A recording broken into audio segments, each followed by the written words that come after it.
recognize where we've been and our connections to folks we may disagree with violently, politically, and especially around gay rights. If you've been paying attention to the news, the Southern Baptists just recently, last couple weeks, hugely retrenched and took a larger step to the right. Southern Baptists, who make up about 50% of Protestantism in our country, it's by far the largest denomination, not even close, who have said, of course you can't ordain women. You can't let women teach. You can let them do childcare and read Bible stories, but you can't ordain them, and they can't be in the pulpit.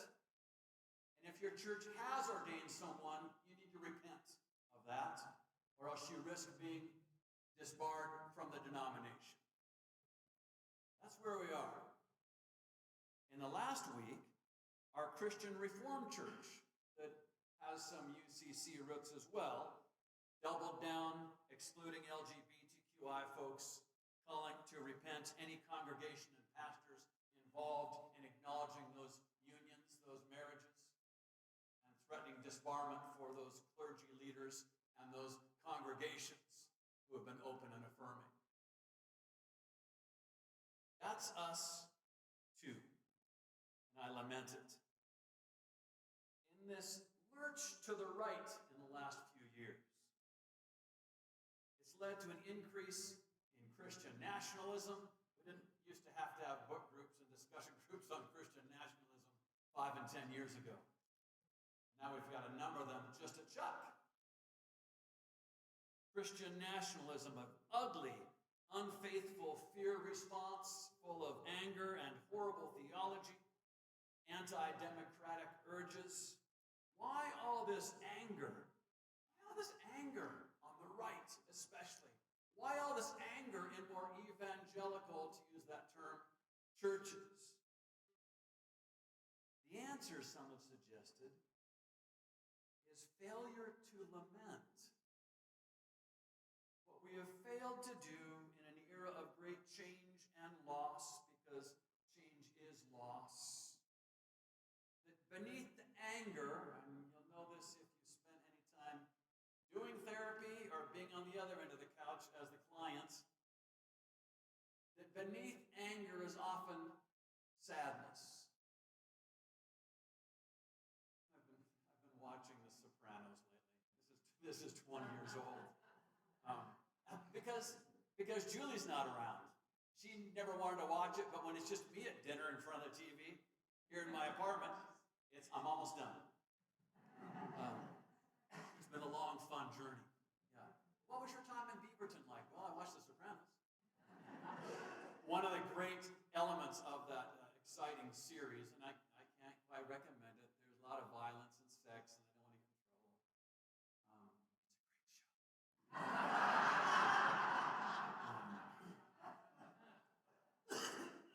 The head boss, Tony Soprano, is in therapy. And some of the most powerful parts of the episodes are when he's sitting across from his therapist, keeping anonymous about the horrible things he does for a living, even though she knows.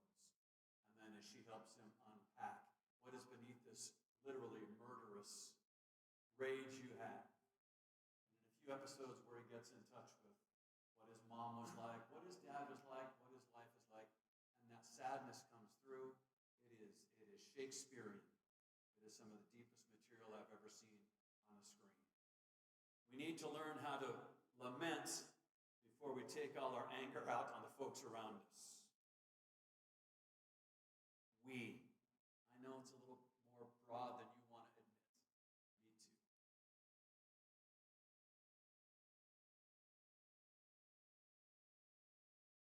Should buttress progressive politics with an awareness of grief and a sadness throughout our communities, we should be unafraid of lament.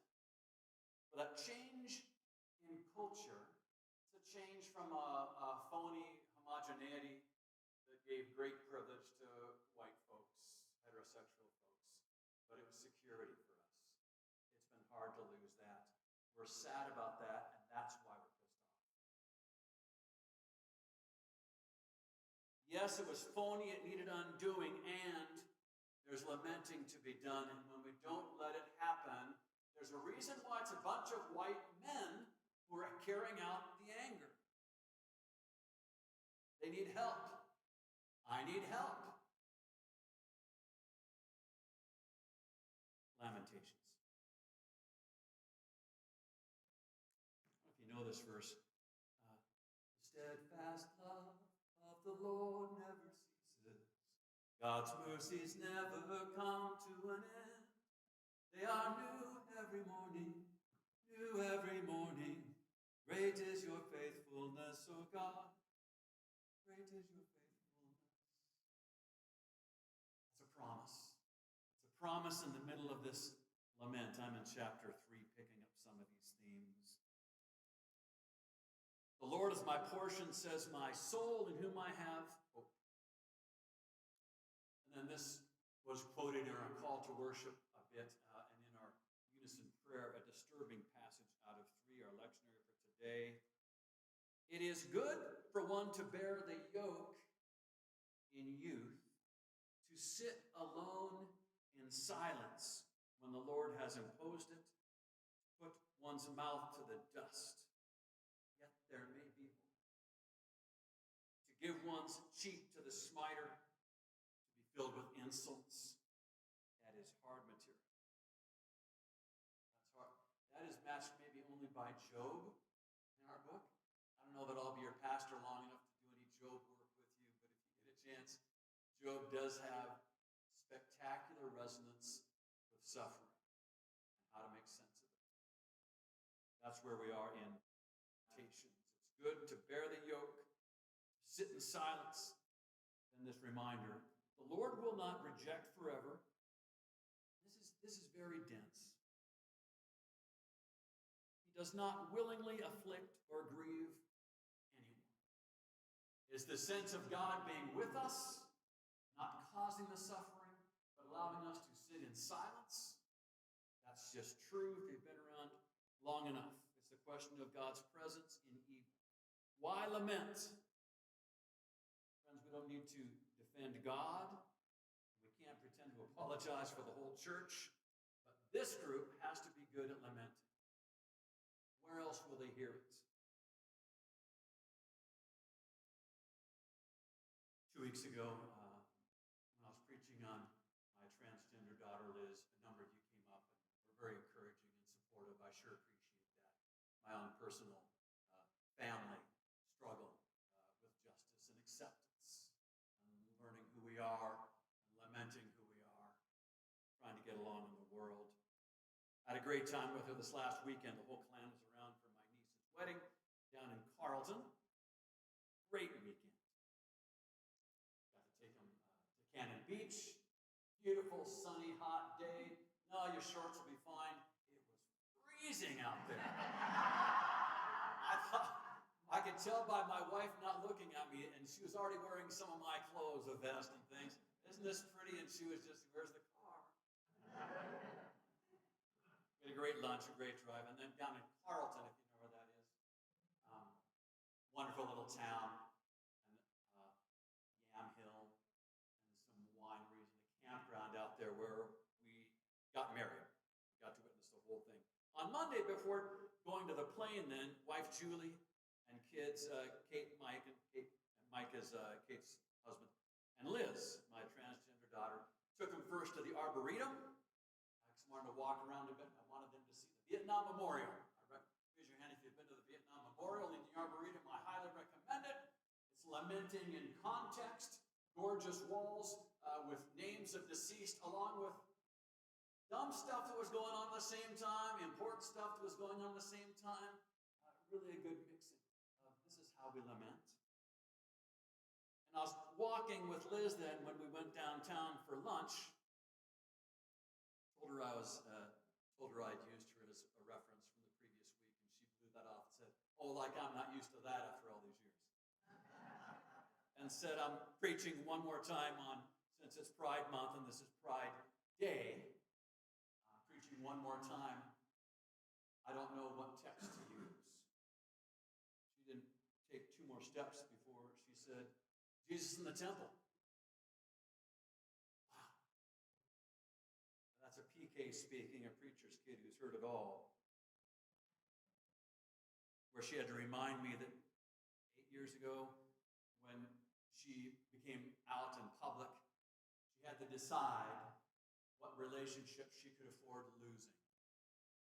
She knew she'd be okay with me and Mom and Kate, etc. She was pretty sure about Uncle Norm. But after that, she said, I realized that I was having to say goodbye to all those relationships. There was a high chance I thought that they might just reject me. So I knew it couldn't come out until I was ready to let them go. How about Jesus turning the tables over and yelling angrily and saying, to hell with it, get out. I'm done with religion. I'm ready to tear down relationships she was for the sake of her own sanity and being congruous with herself. Tear it down, by the way, regarding religion is a common answer of our kids and grandkids. That's what they've done quietly, or wish we would do more loudly. Tear it down, turn it over. I'm wondering if we can get beneath that anger. It will require you and I to be vulnerable and not be defensive about the church. And say, you're right, the Church of Jesus Christ is deeply screwed up. You're right, we haven't reenacted God's love. Instead, we've chosen security, homogeneity. We've played too quickly into culture. We're chickens. We need to lament. I lament my fear of conflict. Most of it cost me a 27-year marriage. Most of what I'm still trying to learn about. Pastors are people pleasers. When I'm on the other end of the couch, why would anyone want to be a pastor? Tell me about your mother again. And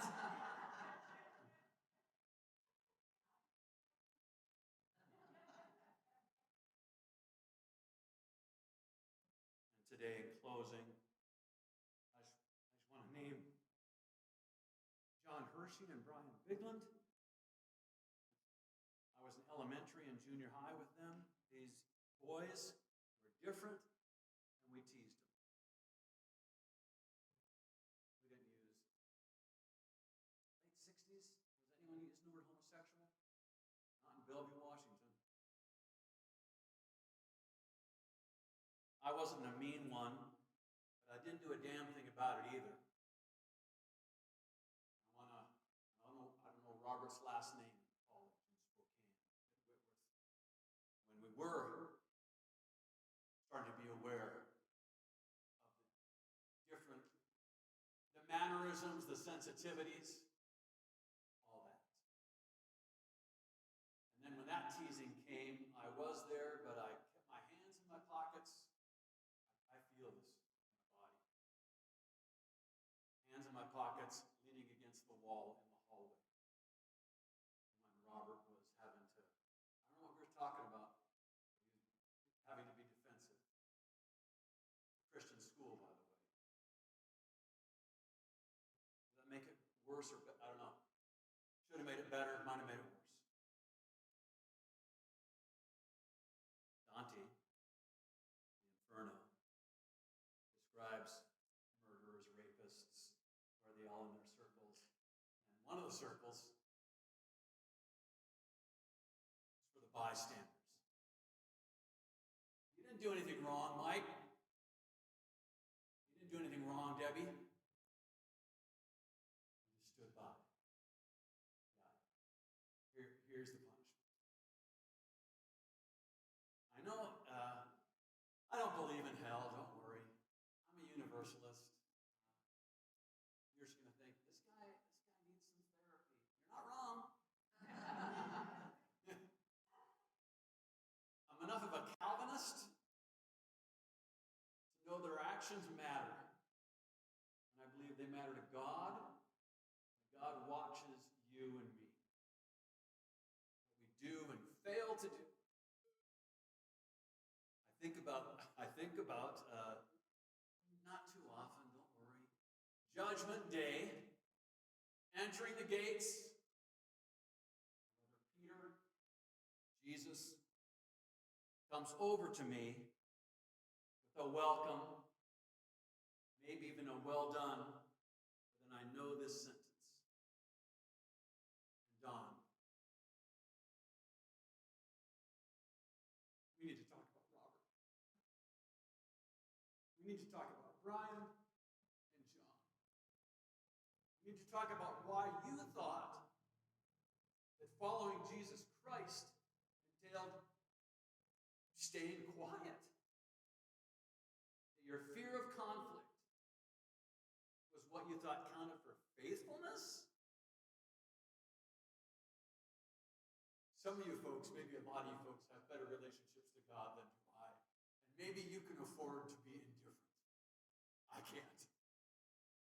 Maybe you can afford to have hands in pockets, leaning against the wall while they're castigating our sisters and brothers because you didn't say anything or you didn't add on.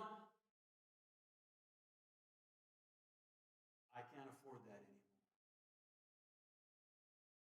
I lament my faithlessness as a disciple, specifically my lack of treatment of my LGBTQIA family.